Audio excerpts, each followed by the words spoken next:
Hello friends, કેમ છો? બધા મજામાં છો? તો ફ્રેન્ડ્સ, હું આજે તમારી સાથે શેર કરીશ જે વજન ઘટાવે, પેટને ઠંડક પણ આપે. જુવારના લોટમાંથી આજે આપણે બનાવીશું નાસ્તો ટેસ્ટી અને સ્વાદિષ્ટ જે વજન ઘટાવે અને પેટને ઠંડક પણ આપે. આપણે 1 કપ જેટલો જુવારનો લોટ લીધો છે અને 2 ચમચી જેટલી આપણે બેસન લીધો છે, 2 ચમચી જેટલી આપણે રવો લીધો છે. બધાને આપણે સારી રીતે મિક્સ કરીશું. તો ફ્રેન્ડ્સ, તમે જોઈ શકો છો આપણે સારી રીતે મિક્સ કરી નાખ્યું છે. હવે આપણે એનામાં મીઠો સ્વાદ અનુસાર ઉમેરીશું અને એને આપણે થોડુંક પાણી ઉમેરી અને એને આપણે મિક્સ કરીશું. જે આપણે લોટ આપણે પતળું નથી કરવું અને કઠણ પણ નથી કરવું, આપણે મીડિયમ સાઈઝનું એનું પેસ્ટ બનાવવું છે. આપણે તો હજી પાણી ખપશે ફ્રેન્ડ્સ. તો આપણે 1 ગ્લાસ જેટલું પાણી ઉમેર્યું છે અને આપણે મિક્સ કરી નાખીશું સારી રીતે. ફ્રેન્ડ્સ, આપણે બધું મિક્સ કરીને હવે આપણે રેસ્ટ કરવા રાખી દઈશું. એનામાં આપણે રવો ઉમેર્યું છે, એ સારી રીતે ફૂલી જાય. રેસ્ટ કરવા રાખી દીધું છે પેસ્ટ. ત્યાં સુધી આપણે એનો મસાલો બનાવીશું. તો મસાલામાં આપણે કઢાઈ ગરમ કરવા રાખી દીધી છે. હવે એનામાં આપણે 2 ચમચી જેટલું તેલ ઉમેરીશું અને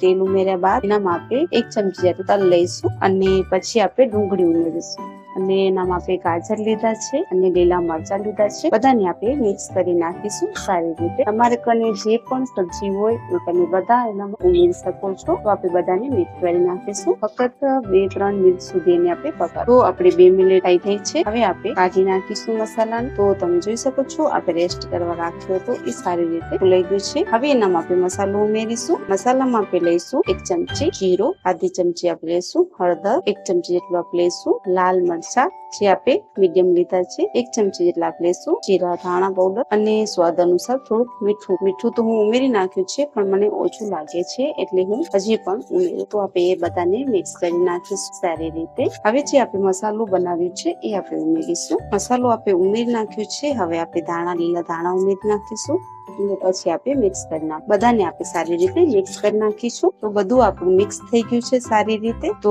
હવે આપણે જે અને એનામાં પહેલા 2 ચમચા જેટલું ઉમેરીશું અને પછી એનામાં આપણે સોડા ઉમેરીશું જે આપણે ઘરની સોડા અને પછી આપણે મિક્સ કરી નાખીશું. મિક્સ કર્યા બાદ આપણે હવે એને આપણે શેકી લઈશું. તો ફ્રેન્ડ્સ, આપણે કઢાઈને ગરમ કરવા રાખી દીધી છે. હવે એનામાં આપણે 1 ચમચી જેટલું તેલ ઉમેરીશું આવી રીતે બંને બાજુ અને પછી એનામાં આપણે થોડા તેલ ઉમેરીશું. તો આપણું 2 ચમચી જેટલું તેલ ઉમેરી નાખ્યું છે. હવે એનામાં તેલ ઉમેરીશું અને પછી આપણે જે હાડવું બનાવીશું આજે આપણે એને આપણે પકાવીશું આવી રીતના અને 3-4 મિનિટ સુધી આપણે એને પકાવીશું. એને આપણે ઢાંકીને પકાવીશું ફ્રેન્ડ. તો આપણે ઢાંકીને 3-4 મિનિટ સુધી એને પકાવી. તો ફ્રેન્ડ્સ, એક બાજુ આપણું સારી રીતે શેકાઈ ગયું છે. હવે આપણે પલટાવી નાખ. તો તમે જોઈ શકો છો 3-4 મિનિટ આપણે થઈ ગઈ છે અને સારી રીતે તો તમે જોઈ શકો છો એક બાજુ આપણે એવું સારી રીતે પાકી ગયું છે. હવે આપણે બીજી બાજુ પલટાવી દીધું છે અને શેકી લઈશું. થોડું આપણે તેલ ઉમેરવાનું છે. તો ફ્રેન્ડ્સ, આ હાંડવા તમને બહુ પસંદ આવશે અને ઉનાળામાં તો બહુ ટેસ્ટી